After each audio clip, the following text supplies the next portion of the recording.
It's time for episode 5 of Creating a Legacy. I must say I am fully engrossed in this save. I'm not quite addicted. I used to get addicted to Football Manager back when I was at university, but since then, probably because of uploading my series to YouTube, I've not quite been addicted to the actual game. I've been just really interested in uploading and creating Football Manager YouTube content.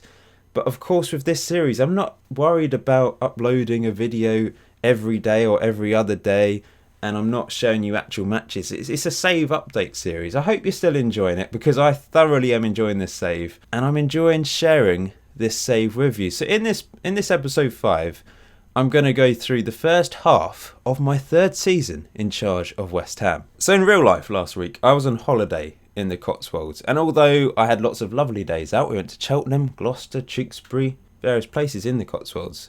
My wife and I, we wanted to relax as well. And what better way to relax than play Football Manager? And it enabled me to really get into the nitty gritty of the save and micromanage a bit more and make sure everything at the club is how I want it. So I've been looking for future players, future stars, youngsters to come in. I'm pretty happy with the youth squads that we had. They're not huge. The under-23s isn't particularly big, but there's some potential there, I must say. And scouting-wise, I've got my head around it finally. I know it's been on the game the last couple of games, this new system, but I've just not really got my head around it. I'm not a complete expert on it. I've made my head scout basically arranged the assignments, and I don't really know if he's doing it properly, because it just seems to be general focus for everyone. But I've got a short list of players. There's players that I'm interested in.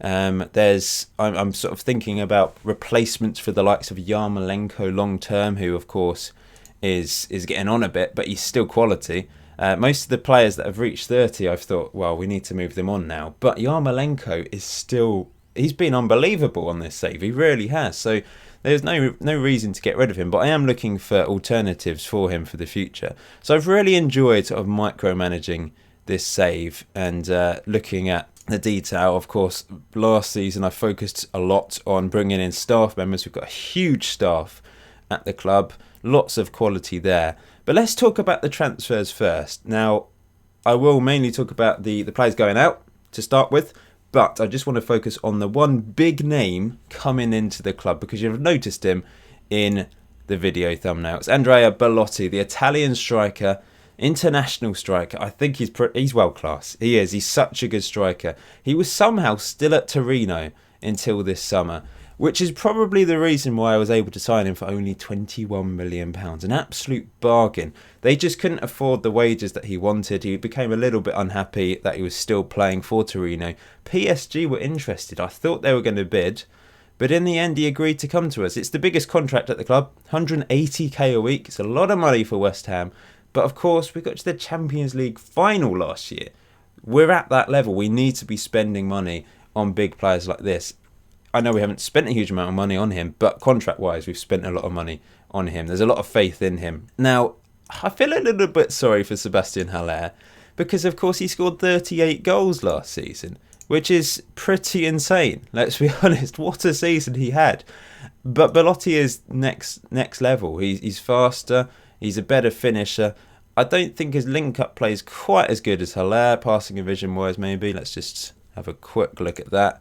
His passing about the same, vision's worse, but he's a perfect player for our system. He's a pressing forward. He's just next level, and Haller will be a capable backup. But I do feel a bit sorry for him because he scored so many goals last season. Anyway, let's look at the players leaving the club first. There's also players coming in, by the way, in January, sort of players from South America. The most exciting of which, I'm digressing here, is this chap, Luis Botero, Colombian.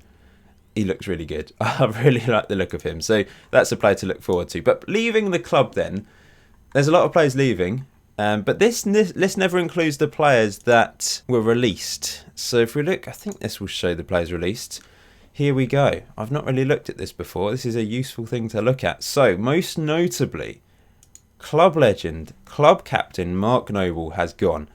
I thought the time was right to let him go. Now, ideally, I would have wanted him to stay, be a one-club man, just be a perfect leader in the team. really good mentor for players. I even offered him a coaching role, but he wanted £35,000 a week just to be a coach. And that is just ridiculous for a pretty awful coach. He's only got a C licence. Maybe one day he'll be quite good, but at the moment he's terrible. So that would have just been ridiculous, giving him that much money just to keep him around as a coach. So he's gone to Granada. He's gone to Spain to enjoy the Spanish sun. No problems getting over there because, as I've said before, Brexit was cancelled in this universe. And this is the last save that I'll probably enjoy without Brexit having an impact. I've not actually had a save on Football Manager since FM16 where Brexit hasn't had an impact, because I think it was implemented on FM17, and nearly always, like 90% of the time, you have some sort of Brexit implemented, whether it be soft or hard. But in this universe, it has been cancelled, and it's probably the last time I'll get to enjoy that. It means I can freely sign players from Europe without any work permits, and obviously English players can go to Europe as well. Anyway, going a bit off topic there, but yeah, Noble's left. Fabianski is the other big name to leave the club on a free. 36 years old. He hasn't found a club. Thought he might retire, but he hasn't.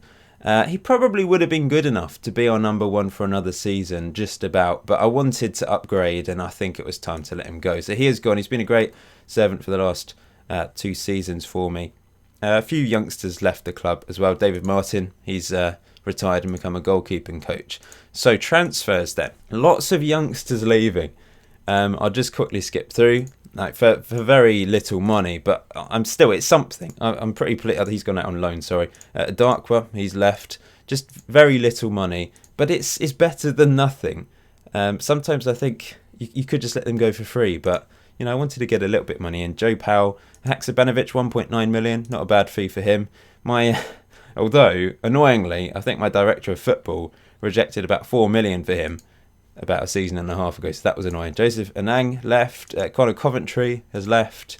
Other youngsters, lots of youngsters going out on loan. So, actual big fees going. The biggest of which, this is incredible. Mcaddie has gone to Fulham for £23 million, and I've signed Borlotti for 21. That is incredible business. I've played that brilliantly because, yeah, Mcaddie was a good backup. He scored goals for us. He scored 7 goals in the first season, 11 goals last year. Not bad, which is probably what convinced Fulham to buy him for that much. He is worth 23.5. I think he was worth about 20, 21. And I sold him for 23. He's a good striker, but he's not as good as Haller. He's obviously not as good as Borlotti, so that is fantastic business. Balbuena has gone to America in Mexico for £8.25 million. Not a bad fee, bit of profit for the club as well. For a player that was just backup for us, that's not bad going at all. Also leaving for a decent fee was Palacios. You might be surprised about this because, of course, I raved about him in the first season. Didn't really do much though, did he? That's the thing. Signed him for 10 million, average season, but a lot of games off the bench, of course. Lazio last year, pretty average season as well.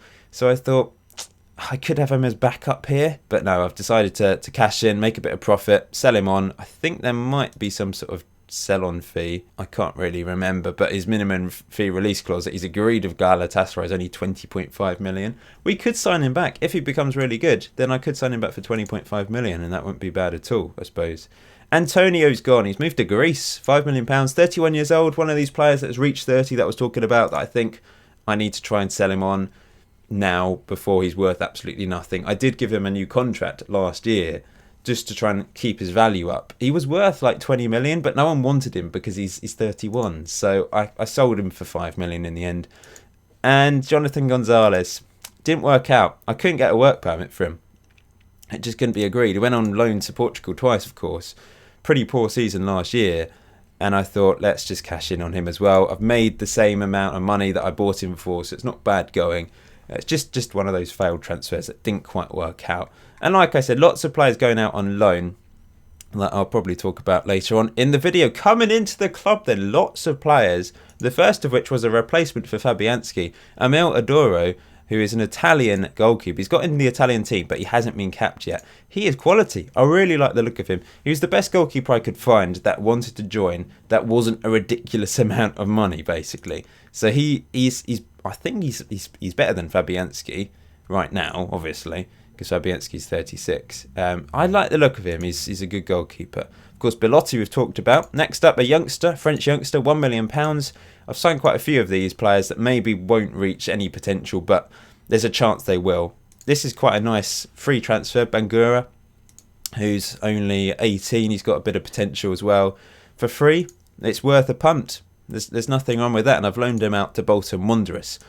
Jackson Perrozo, a young centre-back, Ecuadorian international, already the same ability as Diop and Cardoso, arguably better than Cardoso, but Cardoso's more of a ball-playing defender and fits into our system well, and he's left-footed. But Perrozo's either-footed, which is useful. Being in Brazil for a few years after leaving his homeland of Ecuador, played very well last year in the Brazilian First Division, and I thought, why not? He looks good. My scouts found him. Pretty much all the players that I found my scouts have found. I've not manually searched for them.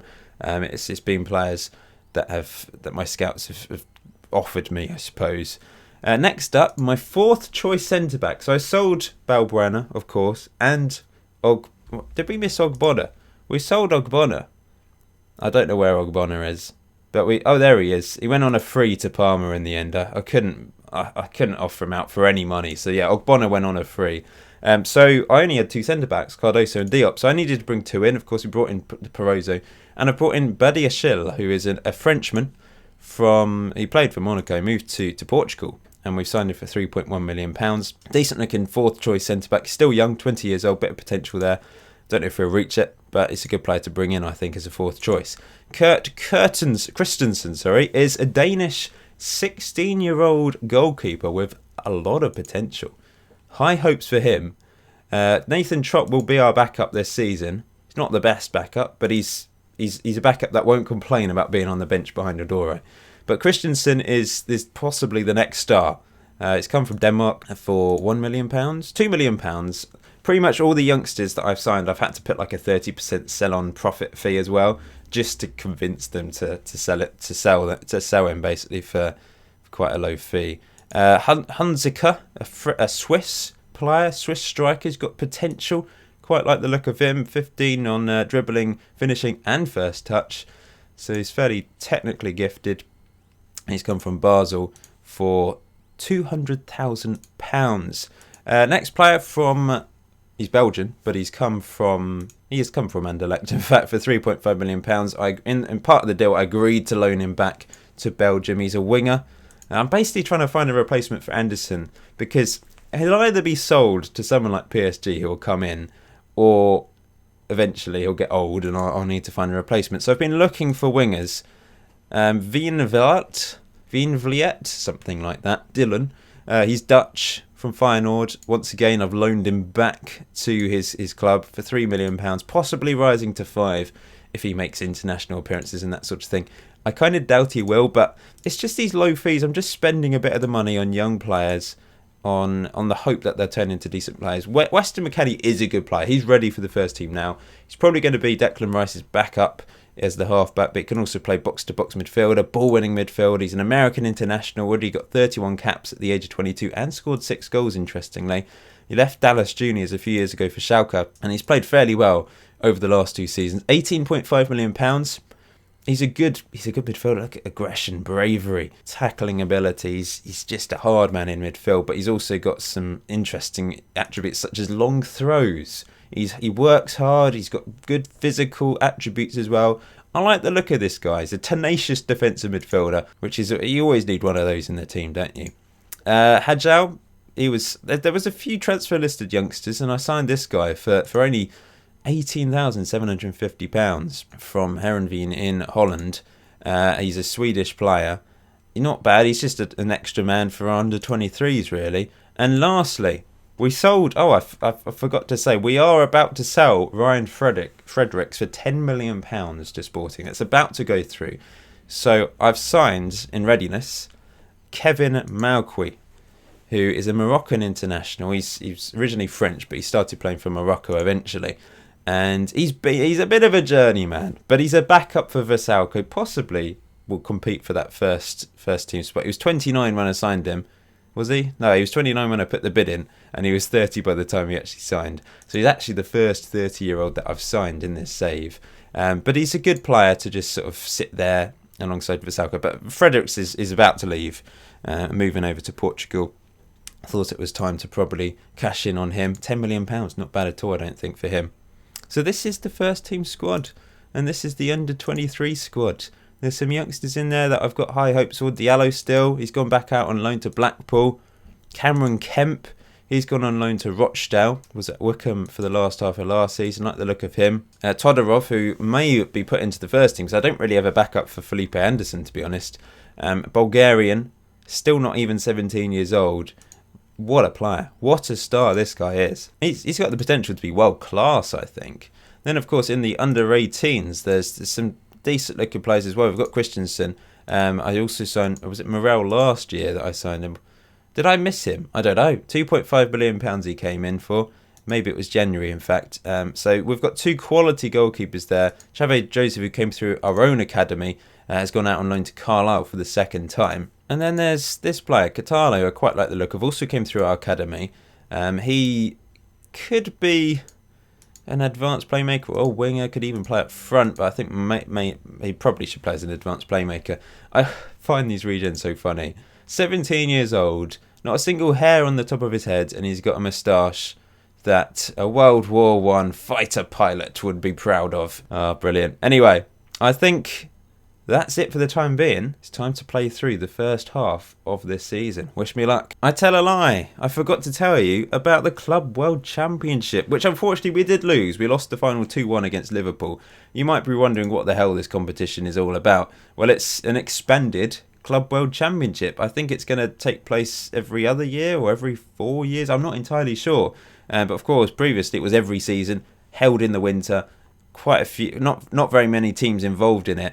Now, if we have a look, there's loads of teams, as you can see. And we qualified because we reached the Champions League final. And I think the European teams that qualify are the teams that reached the Champions League final over the last sort of 2 or 3 years or something like that. I'm not entirely sure. But we qualified. We won our group quite comfortably.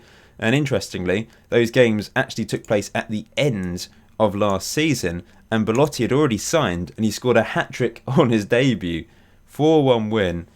Olmo also scored, and we then won our other group match 2-1 thanks to Anderson and Olmo. Then we move into the new season where we won the quarter-final. Mark Noble appearing, I think, in his last game. Did he appear in the semi-final? Yeah, his last ever game for the club, and he scored a penalty. The perfect way to round things off. Fabianski also played his last ever game for the club, and we went through to the semi-final where Olmo and Anderson scored, and then, of course, in the final. Liverpool are just so powerful. It's really, really annoying. So that was a shame. So they managed to win another competition. And then after that, really good pre-season. 2-1, 4-0, 4-2, 2-0, 3-2. Heading into our first game of the season against Reading. Now we will move forwards into the future and see how I got on in the first half of the season. So our first real challenge of the season was against Liverpool in only the third Premier League game of the season. And it was an incredible result. We came from 2-0 down to beat Liverpool 3-2. They were all over us in the first half. Mane scored an absolute banger in the first minute. Not a great start to this game. You can see they had 7 clear-cut chances, 3 half chances, 33 shots in this game. Most of them were in the first half. They scored in the 44th minute, and I thought, it's just all over. I don't understand how I can get back into this.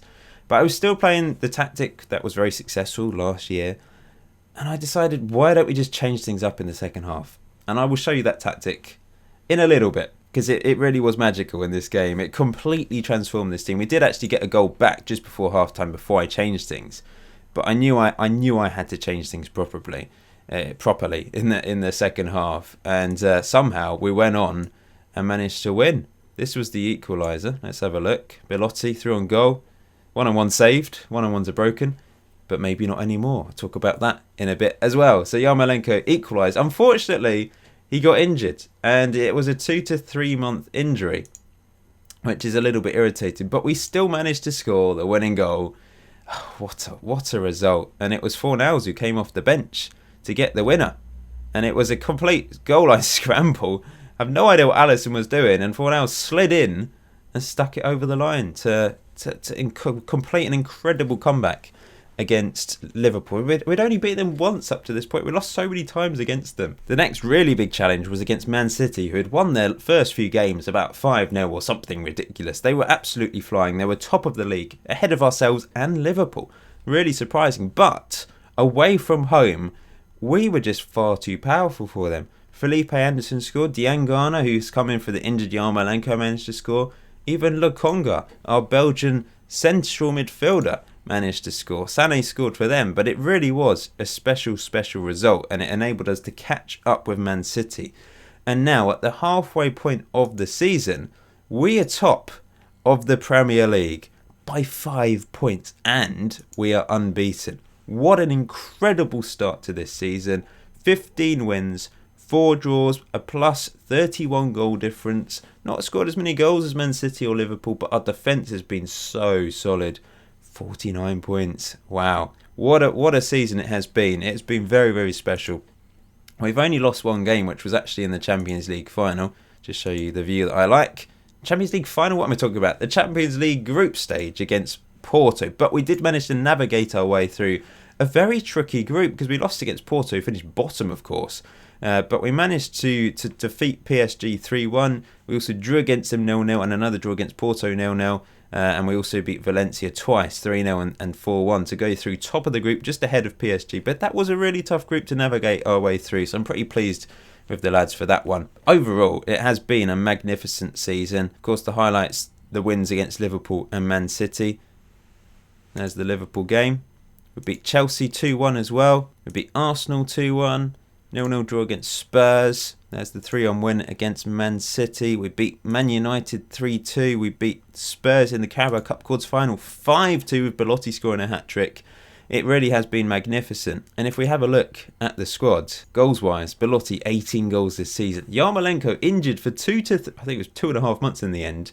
He had a cracking start, 5 goals in the first 3 games or something.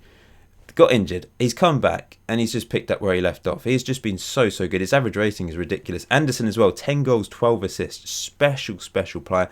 Diangana came in for Yarmolenko. That position on the right hand side just seems to be really productive for us, I suppose. Assist wise, Anderson top. Olmo's played well. Average rating wise, of course, Yarmolenko at the top, but Lanzini's still playing brilliantly in the advanced playmaker role in central midfield. We're just getting the best out of this team. Everyone has been fantastic. And I was going to talk about the tactics.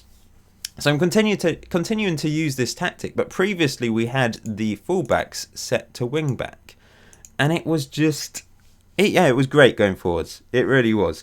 But at the back, in that first half against Liverpool, we were getting ripped apart. They had so many clear-cut chances, which obviously was helped by the fact there are so many clear-cut chances on FM20. The match engine does have flaws, and I'll talk about that in a second.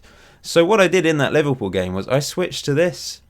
We went for support fullbacks. So remember, I was switching from attacking wing-back role to support fullbacks. I pushed Olmo up.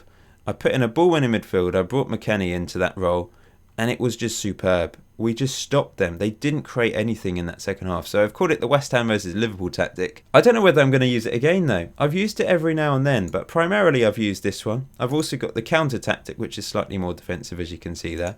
But I do tend to stick with the West Ham gegenpress, positive, maybe switch to attacking, sometimes balanced.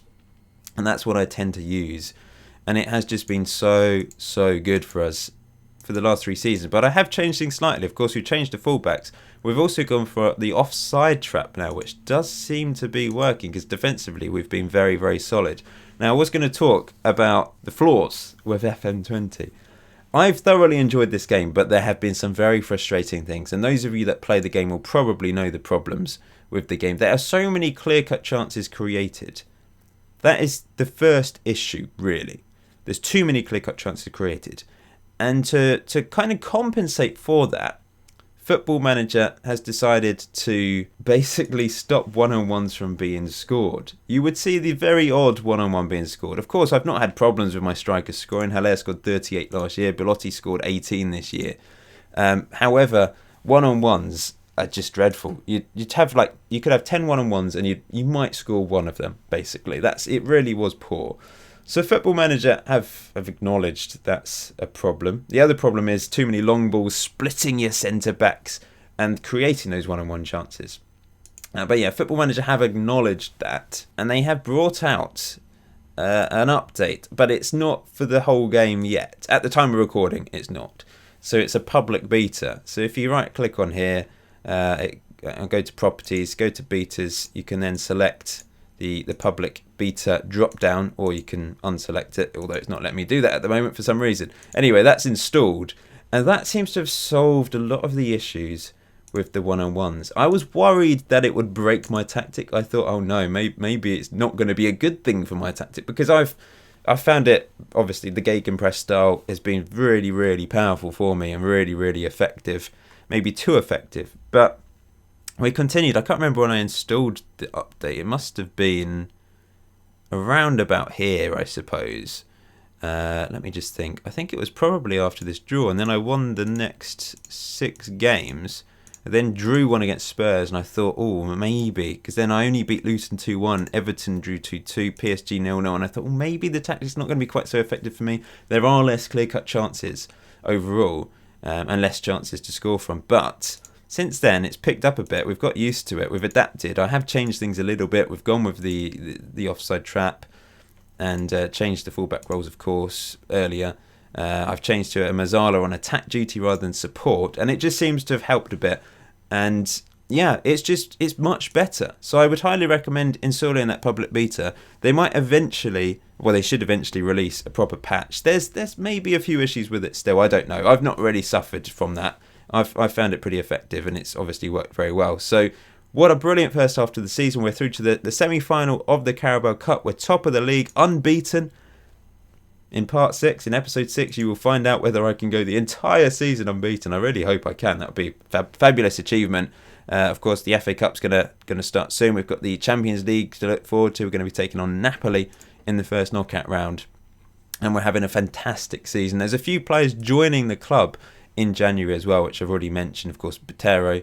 But there's quite a few players coming from Argentina. Now, they won't be able to get work permits. I'm going to have to loan them all out, basically. I think the only one that can get a work permit is this Armenian who I'm signing from Blackpool for very little money. He's never going to be good enough for our team, but it's the fact that it's such a low fee. It's £4,800. I might be able to sell him on. He's an extra man in my under-18s team, which is doing very well, actually, in the league. They're top of their group. As you can see, 29 points, doing really, really well. I've been playing Todorov's been playing for the under-18s as well as the under-23s, and he's also played a couple games for the first team.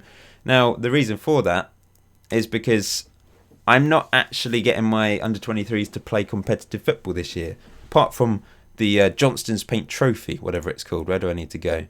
Here, fixtures. I've just been arranging loads of friendlies. Now, this was kind of an accident. When they asked me if I wanted to join the league this year, I said no, because they said, do you want to join Division 3? And I thought, I've been promoted from Division 3. I've already talked about the issue with the facilities not being good enough, the youth level being level 2, which is why we were relegated to level 3, when in fact we were actually promoted to Division 1 in that first season. So our youth level's back at 1, and I thought, well, I don't want to be part of Division 3. I want to be part of Division 2. We belong there now, at the very least, because I've got the correct youth level. I've been promoted to Division 2. Why are you asking me if I want to be part of Division 3? So I thought, well, if I reject it, maybe they'll put me in Division 2. But that didn't happen. It just means we're not in any division. But it's not the end of the world, because I'm clicking in the wrong place here. It's not the end of the world, because most of my under-23 team is out on loan.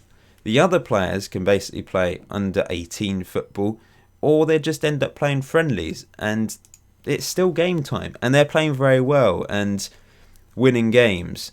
So I don't think it's the end of the world that we're not playing actual competitive league football for the under-23s this year. Next year, I will, of course, accept it, even if it is Division 3. The players are still progressing.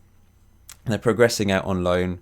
Cameron Kemp is doing okay at Rochdale. Diallo has won Player of the Month, I think, for Blackpool, and scored 7 goals, 5 assists as well. Pretty pleased with him. I might end up loaning out Todorov for the second half of the season. Look at Hunzikar though. Because we've been playing so many friendlies and he's been playing under-18 football, he's got 37 goals and 11 assists this season. He's played 52 games already. But I think that's okay. I think it's okay that we're playing that many games. I just think It's game time. They need game time to improve. So surely this is the best way to do it. Maybe even if we play in the league in the future, I should play lots of friendlies as well. I guess that is an option. I think the under-23s are actually through to the quarter-final. They won the second round. No, they're into the third round of the leasing.com trophy against Southend United. And apparently, according to my head of youth development, we should be really optimistic about the group of young players coming through in March this year, or next year, 2022. So I'm excited about that, that's for sure. So I think we'll end it there. It's been quite a long video. Been rambling away. Hope you've enjoyed it. Just quickly skip through a few other screens for those interested. Declan Rice is the new club captain, by the way. Really pleased with him. He's improved. He's got 10 caps for England now. He's broken back into the England team, who Sean Dyche is still in charge of, remember? So yeah, pleased with him as our new captain. Diop is our vice captain. Everyone seems to be happy. We've got a decent social group, as you can see there. Loads of players are happy. There's a few players that are unhappy because they're not playing, of course. But overall, the majority of the team are pretty happy with themselves and with me. We're playing well. We're having a fantastic season. There's no reason not to be happy. So until next time, I hope you enjoy the rest of your day. Enjoy Football Manager 2020, and I'll see you in episode 6 very soon.